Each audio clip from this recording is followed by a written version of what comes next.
माँ जी जल्दी चलिए, देखिए आपके घर के बाहर एम्बुलेंस आई है।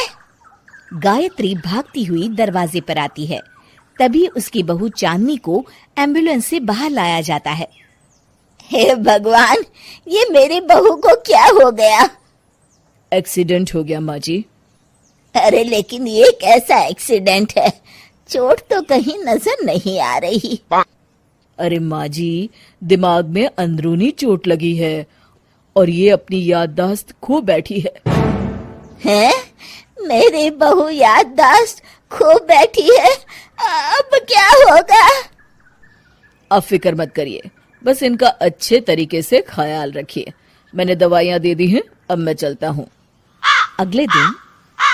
अब तेरी तबीयत कैसी है बहू? बहू? किसकी बहू? हम भैरवगढ़ के ठाकुर विक्रम सिंह की बेटी रूपवती हैं। हम एक राजकुमारी हैं और तुम हमारी दासी हो बुढ़िया।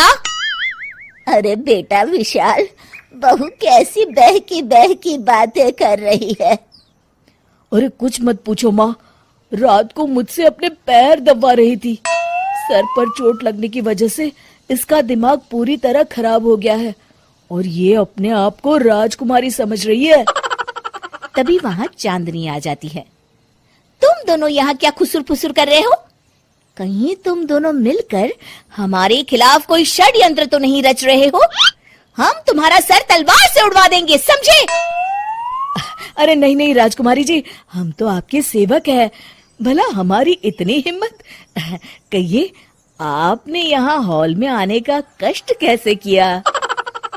हमें बहुत भूख लगी है। ए दासी, जल्दी से हमारे लिए भोजन का प्रबंध करो। आज हम शाही कबाब खाएंगे। विशाल अपनी माँ को चांदनी की बात मानने के लिए इशारा करता है।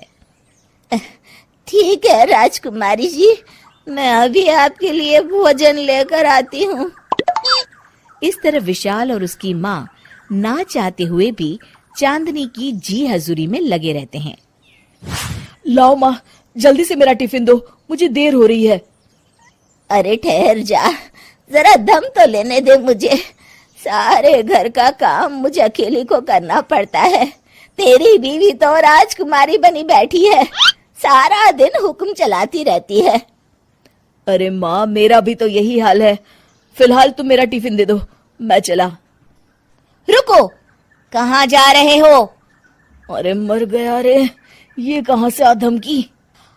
आज हमारा जुहू चौपाटी घूमने का मूड है और हमें अपने लिए नई साड़ियाँ भी खरीदनी है।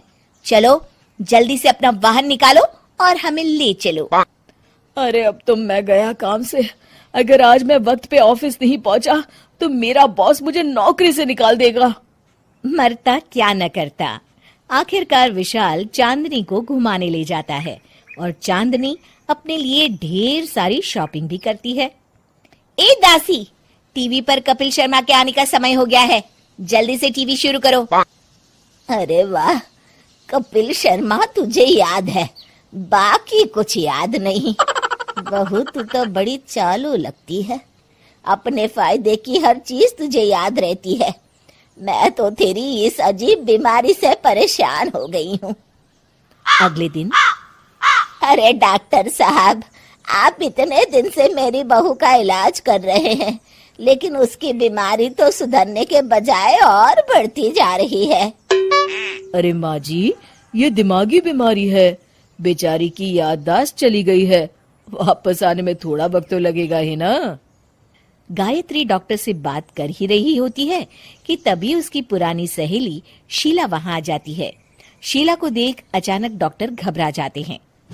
अच्छा माँ जी, मुझे एक मरीज को अर्जेंट देखने जाना है, मैं चलता हूँ। ये कौन था? अरे अब क्या बताऊं शीला, एक एक्सीडेंट भी मेरी बहू की याददाश्त चली गई है। ये डॉक्टर उसका इलाज कर रहा है। ये डॉक्टर कब से बन गया? अरे ये तो चमन पान वाले का लड़का है, सारा दिन नौटंकी करता रहता है।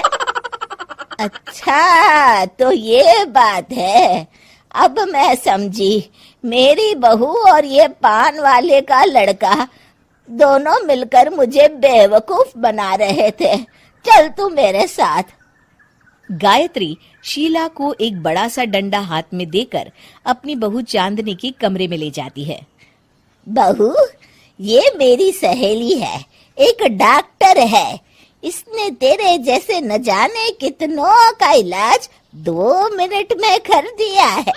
इसका कहना है कि सर पर जहाँ चोट लगी हो, अगर उसी जगह दोबारा किसी बड़े डंडे से जोर से मारा जाए तो मरीज की याददाश्त वापस आ जाती है। देख, हम डंडा भी लाए हैं।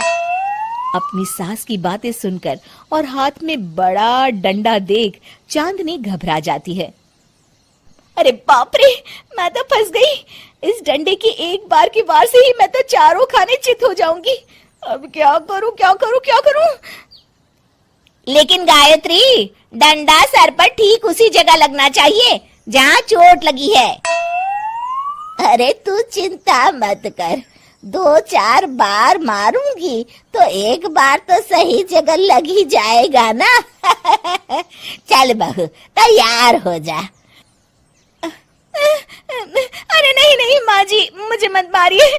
दरअसल घर के काम करने से बचने के लिए मैंने ये सब नाटक किया था। मुझे माफ कर दीजिए, मैं कान पकड़ती हूँ।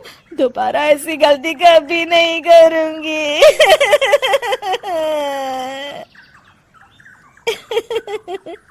क्यों दोस्तों, कहानी कैसी लगी हमें जरूर बताइएगा।